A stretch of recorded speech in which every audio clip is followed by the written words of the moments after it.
in Moscow now. We're at the airport actually, and we're waiting on some other people to show up. And there's a few more NASA people that flew with us on the flight over here from Washington, and we're just waiting on them, and we will get in the van and head to the hotel here in a few minutes. So this is what we are waiting, and a lot of people right now. Okay, so you guys are ADCOs, right? Yes, that's correct. Attitude, Determination, and Control Officer? Correct, that's correct. Are you impressed that I actually knew that? I'm a little bit impressed. Yeah. So tell people what that actually is. What is it? What do you do? Your station, right? Station Flight Controller. Yes, so we work for the International Space Station. What the Attitude Officer does is that we control how the space station's oriented as it orbits around the Earth. So you get to point the thing. Exactly right. Is that intimidating? Sometimes, but we have a system that's very redundant, and so a lot of times it just flies itself, and we use gyroscopes and thrusters to maintain the attitude. So what are you guys doing in Moscow? Obviously, we're here for the Soyuz landing, so what are you doing? We're here actually to fly the shuttle. To fly the shuttle? Yes. So during the shuttle missions, it gets a lot more complex because you've added a whole new attitude control system into the mix. So basically, we went from 2 to 3.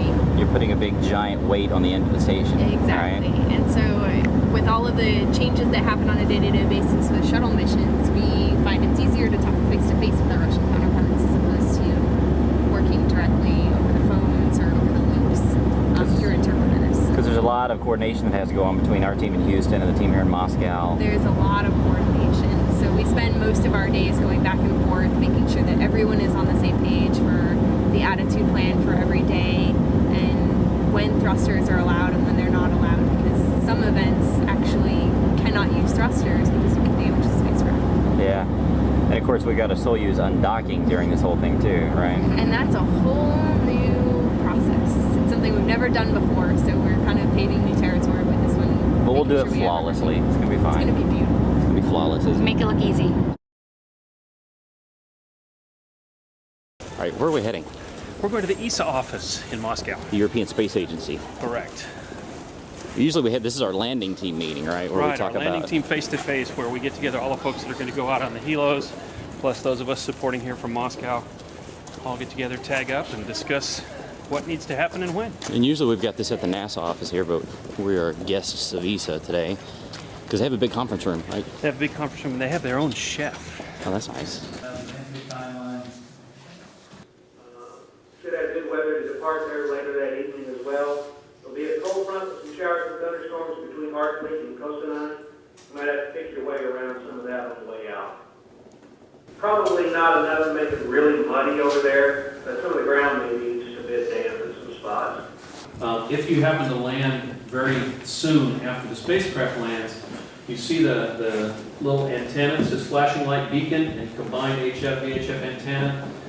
Those have hatches that cover them, and they don't blow off until about 10 minutes after touchdown. So stay away from the vehicle because that hatch will come blowing off and the antenna will come out. And if you're in the path of it, you could get beamed by it. There was an incident a couple times ago where the video camera almost got hit by the hatch. So stay clear of the vehicle until you see the experts going in. Hey everybody, it's day 4 here in Moscow. It's 7 p.m. local time on Saturday right now. You saw our landing team meeting with the NASA personnel that we had day before yesterday, so all that went off fine. We got our safety briefing that we get each time we come over here about what to do, what not to do whenever we get out in the field. Tomorrow morning at about 7 o'clock, we're going to leave the hotel and head up to Star City, which of course is where the cosmonauts and the astronauts train whenever they're part of these expeditions. We're going to meet up with a few more people up there, including the Russian Search and Recovery Forces, and then we will all head out to Chkalovsky Airfield and then take about a 3-hour flight down to the city of Karaganda. Now, sort of a crash course on how these Soyuz landings work. There's 2 different zones in Kazakhstan that these Soyuzes can land in. There's a northern zone and a southern zone, and in each one of those zones, there's 2 different cities that we focus on. There's sort of a main bigger city that we fly into, that we stay in usually about a day or 2, and then there's a smaller secondary city that's sort of the staging area that we typically fly down to the night before the landing, and what it does is just put us in the helicopters a bit closer to the actual landing area itself. Usually it's about a 15-minute flight at most from those cities. So in the northern zone, you've got the main city of Kostanai that we fly into, and then also the secondary city of Arkelik, which is the staging city like I talked about. Down in the southern zone, which is where we're going tomorrow, you've got the main city of Karaganda, that's where we'll actually fly into tomorrow after we leave Moscow. And then you've got the smaller city of Zhezkazgan that we will head down to on the helicopters the night before landing. There's also one more meeting that we have to go to that will actually be the meeting with the search and recovery forces themselves. This is where they sort of say that officially everybody and all the equipment is in place, all the different helicopters are ready to go, all the all-terrain vehicles, all the different medical support personnel are all set. So that will take place usually the second day that we're down there. So everything is beginning to get busy. Things are starting to pick up. This is where the fun stuff starts because we get to start flying tomorrow. So we'll see you guys in the morning.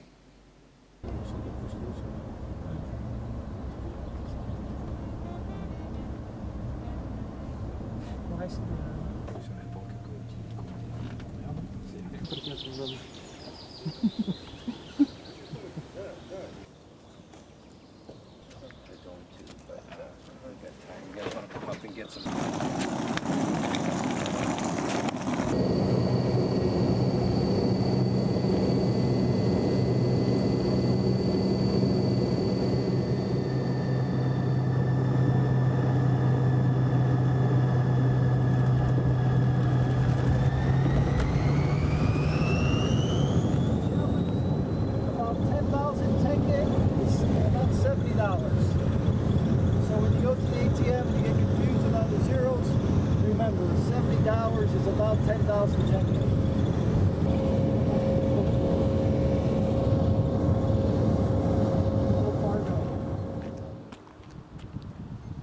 Are you looking for UFOs? Trying to track on a satellite here. This is how Bill actually transmits a lot of his images back. That's why you get them so fast. Well, if it works. If it works. In order for us to identify whether the landing sites were appropriate for the landing, Rosaviation, Energia, and other entities conducted control and research of those landing sites. The NASA team has received their helicopter assignments. They're prepared and ready to support. Всем добрый день, господин Нерадко, уважаемые гости, участники конференции. НАСА получила распределение по вертолетам, и мы готовы поддержать поисково-спасательную операцию. A NASA airplane is also ready to go and ready to return the crew members back to Houston. Самолет НАСА также готов к участию в операции и готов возвратить экипаж в Хьюстон. Prior to this meeting, I spoke to Mission Control Center Houston. They've coordinated with the other partner mission controls, and all the mission control centers are ready to support undocking and landing. До начала нашего заседания я общался с Центром управления полетами Хьюстона. Они находятся на постоянной связи с остальными центрами полета и управления, и мы готовы к поддержке операции, к отстыковке и посадке. And we're going to fly down to Zhezkazgan tonight. Right. And then tomorrow morning, bright and early, we're going out to the landing. Yes. How many of these have you done? I think this is my fifth landing. It's always an adventure, isn't it? It really is. Something's different about each one. The last one in March was a little chilly. That's what I heard. The snow was blowing. The wind was very, very strong, 30 knots, and it was very, very poor visibility. So this one, the weather's been outstanding. So actually, that'll be unusual. So I'm looking forward to. Because one thing about this landing is that we're going to get some pretty unusual pictures of the space station with the shuttle actually attached. So how cool is that going to be? It's great. You know, we've been waiting for years to get that opportunity, and we weren't really sure that we would. We've been studying this dual docked ops, which was what we call it, but really to watch the Soyuz back away while the shuttle's still there. And we've studied it for quite a while, knew that we could do it, just the opportunity didn't present itself. And with all these vehicles coming and going to ISS, we finally got the chance. And so I'm looking forward to seeing those beautiful pictures with the shuttle. Is that a 134? That is 134. 134, man. You are supporting the home crowd, aren't you? Gentlemen, would you like a picture? A picture, yeah.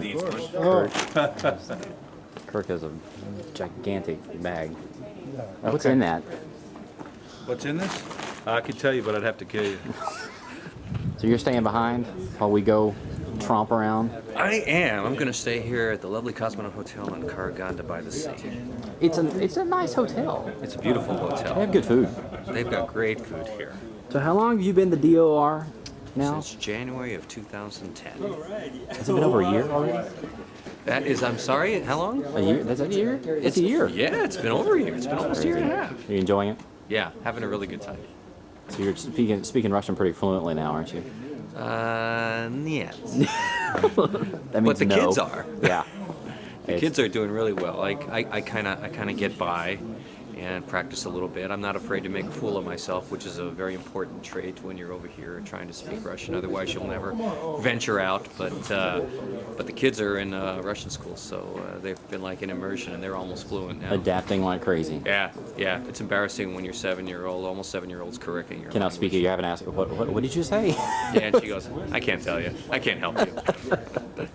So how different is doing this over here than being the commander of shuttle and Oh, astronaut goodness stuff? gracious. I mean, totally different. I'm really enjoying it.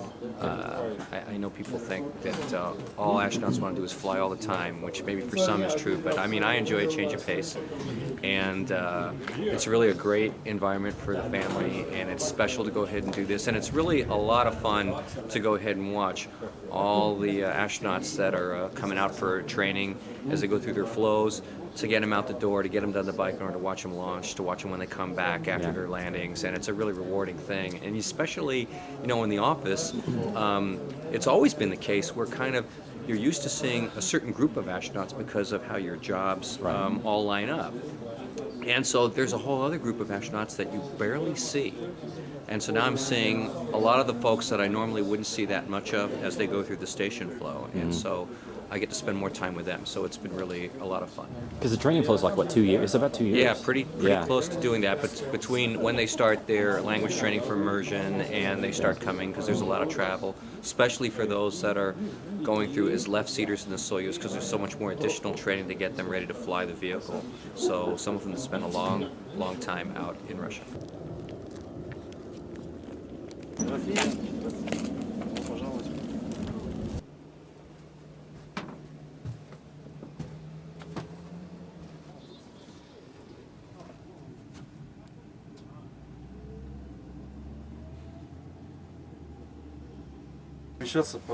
This is a heavy helicopter, and it's going to be under high temperature, so I would ask you not to move during the takeoff and landing. If there are any issues, please talk to the crew, we'll get them resolved. And please do not get off the vehicle until everything is off. Have a nice flight. Как там про что-то было? Маски, аварийные выходы, не будешь рассказывать? Там не было никаких масок. Какие маски? This aircraft is equipped with 2 emergency exits. One thing you have to have on these aircraft is hearing protection.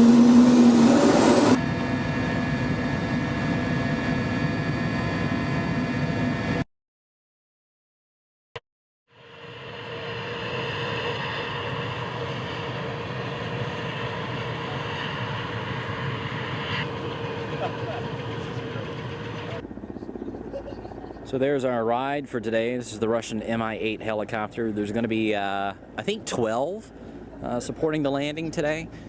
There's usually about, I think, anywhere between 6 and 10 of us that ride in these choppers out to the landing site. But, of course, we came down last night down to the city of Roscosmos. We spent a very short night here. Everybody got up at about 4:30 or 5 o'clock this morning, and part of our team went ahead and went down to the ballistic site, which is where the capsule would land if it comes in a bit steeper than normally planned. So they went ahead and left, and that's actually who's leaving right now over there.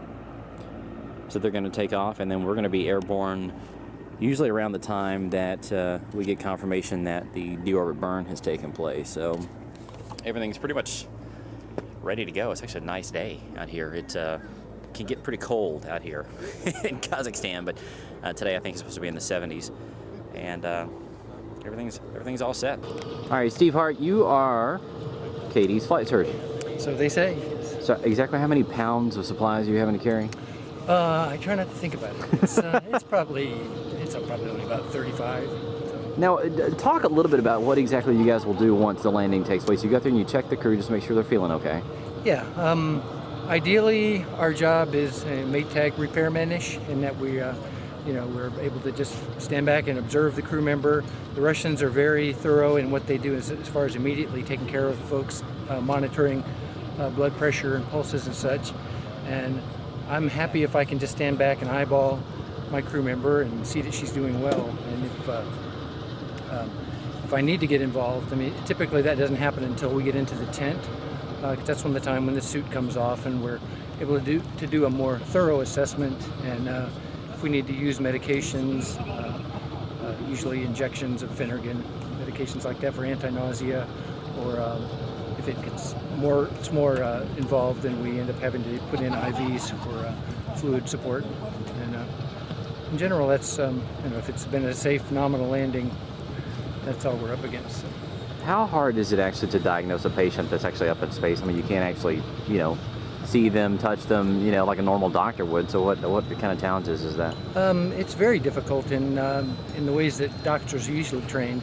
I was educated as a neurologist, and that's a field where there's a whole lot of hands-on and a lot of information you get from talking to the patient in the form of a history is helpful. So for our crew members, usually we're limited to emails 3 times a day at best, and then if we're lucky we get phone calls on the cell phone and if there's something going on. But as far as being able to lay hands on it, we rely on other crew members on board to tell us what they feel or see. And I spend a lot of time looking at images, and there's quite a bit of imagery coming down from on board, so it's high resolution, high definition imagery, so I'm able to get in there and see things and ask crew members later on about bruised finger or a scratch here or something like that. Usually they've forgotten how it even happened. Now, one thing I think people don't realize is that you're carrying a very important document, which is Katie's passport, right? Yes, I am. Don't leave home without it. She obviously didn't heed that. Because, I mean, technically it's an entry into the country, so they've That's actually got to do customs paperwork. And exit, though. Yeah, exactly. So, how many cameras do you actually carry? 2. Take 2 cameras. Yeah. That's it? We got 2 arms, man. But how many? But you take a lot for launch, though, because you've got the remotes. And we take a lot for launch, yeah. Set up remotes all around the pads. So how many of these have you done? I don't know. More than you can count? I think every American landing except for 1, perhaps. I think a lot of people don't realize that, you don't simply just point the camera out of the window and take the shot that you guys, because you're on the media helicopter with the Associated Press, Reuters, whoever else comes out here. And they actually open up the door for you guys, and they strap you in, and you literally, basically, you've already got your harness. There you go. Harnessed up, ready You to actually go. lean out and take the picture, right? Yeah, just a little bit. How do you keep it still? I mean, seriously. Just a high shutter speed and stabilizer and a little bit of praying. And once it lands, your job's not done, because you still have to take a ton of pictures of the crew and the capsule. And If we're lucky, we'll get on the ground before the crew has come out, and we can get over to the capsule and get some shots of them opening the hatch doors and each crew member coming out. Then hopefully, a beautiful day like today, they won't be in a hurry to get inside the tent. I imagine they'll enjoy it outside. So unlike last time, where it was blowing freezing snow. Snow was going sideways. So, and first thing I saw last time when I got off the helicopter were snowmobiles going by me. I thought, it's always a bad sign. This is interesting. Yeah. So anyway, hopefully today they'll sit on the ground in the chairs a little bit and then get some shots there, and then them carrying them into the medical tent where they get their Sokol suits taken off. Or their flight suits taken off, and then hopefully they'll start sending some pictures right away. And then you actually have to write the captions, get everything transmitted. Yeah, I've got those kind of in the bag. I'll just modify them a little bit for the pictures. As long as there's no surprises if some random crew member comes home or something. Right. Just change the name. Exactly.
So this is what it looks like right after Soyuz lands. You got a ton of stuff going on. That's the medical tent right there that they've set up, probably 100 yards or so away from where the Soyuz landed. The team here is already starting to gather up this just huge parachute that's on the ground. And then there's the Soyuz. The guys are still working on getting the hatch open. They're up there taking some pictures of the crew, which is still inside. One thing we always try to look at is exactly how far the Soyuz has bounced. And as you can see, it hasn't really that much. And it's also upright. So what I have to do now is actually call into Houston and give kind of a live report on how things look here. Josh, it looks like a gorgeous day out there. You actually could not ask for better weather, better operations. I mean, this has just been fairly easy from beginning to end. I mean, the weather's probably in the upper 70s right now. You can see they're taking the commander out now. They just got him out of the capsule. You also notice the capsule is actually upright.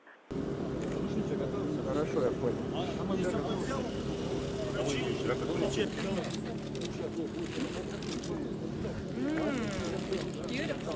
We haven't smelled anything in a while. Yeah.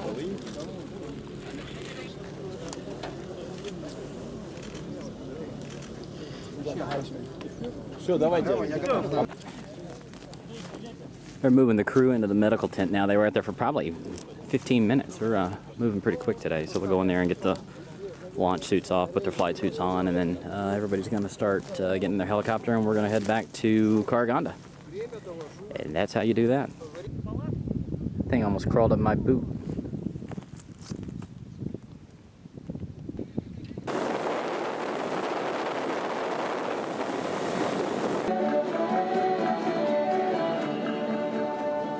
Мемориальный комплекс, посвященный космонавтике. И уважаемые космонавты, уважаемый Дмитрий Юрьевич, уважаемая Кэтрин, мы рады вас приветствовать и приветствуем вас на казахстанской, на гостеприимной большой земле. Welcome back to Moscow, Josh. Thank you. It's been a long day. This is Alexei Kupsov, our videographer. Good? Так точно. Знаешь, как говорят? Так точно. That's good. Cool. So what do you guys, you have to take the tapes now that we...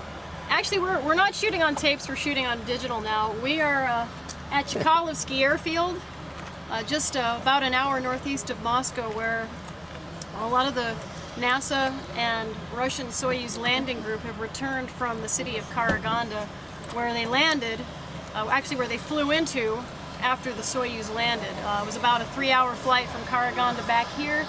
And what we're going to be doing in a little while is transmitting some of the video that Alexei shot in Karaganda of the welcome ceremony of the Expedition 27 crew. And we did some interviews with them as well. And we don't uplink from Karaganda, but what we're going to do is get that to a point as close as we can here in Moscow and send that out to NASA TV so we can share that with people as quickly as we can and welcome our crew back home. And they can watch it in the video file. The NASA TV video file. Which we love oh so much. Yes, we do. You can watch it on NASA TV or at www.nasa.gov/NTD. Hey, you could be a commentator. I could. You could. Except for the hair. You know, every time that you come over here and you get to work one of these Soyuz landings or one of the launches, they're all different. They all have different personalities. They all have different challenges. They all have different memories. But the one thing that I think is the common thread through all of it is that each of us that get to come out here and participate in this, it's a high honor for us to be able to do that. It is completely different from the space shuttle and totally different than the work that we do on the shuttle and with those crews. You're a long way from home. The hours are long. The work is extremely hard. You're really tired at the end of the day. But whenever you step back and you look at it and you realize that you know, you're part of a small group of people that gets to come over here and help take care of this for NASA and to also work with the Russians and also our other international partners like the Europeans and the Japanese, you know, you realize that you're doing something that you probably never thought that you'd be able to do whenever you were growing up. Not everybody gets to do this. And to be able to be a part of that team is something that is pretty remarkable. You know, you're getting to go up close to this small capsule that's all charred and has just returned from space, and you realize it was just docked with the International Space Station just a few hours ago. And you get to see the crew as they get out, and they haven't been on Earth in 5 or 6 months, and you get to be sort of part of the welcoming party that gets to bring them back home. And I think that it's something that each of us that gets to come over here and do this takes pretty seriously. It's an amazing thing. It really is.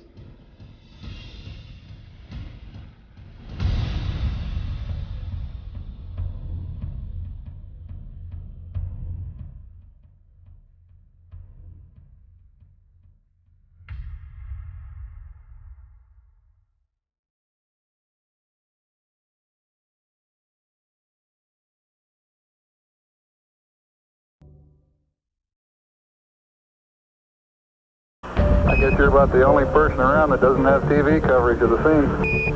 That's all right, I don't mind a bit. Okay, you got the flag up now, and you can see the stars and stripes on the lunar. Are you getting a TV picture now, Houston? Neil, yes, we are getting a TV picture. You're in our field of view now. That's one small step for man, one giant leap for man.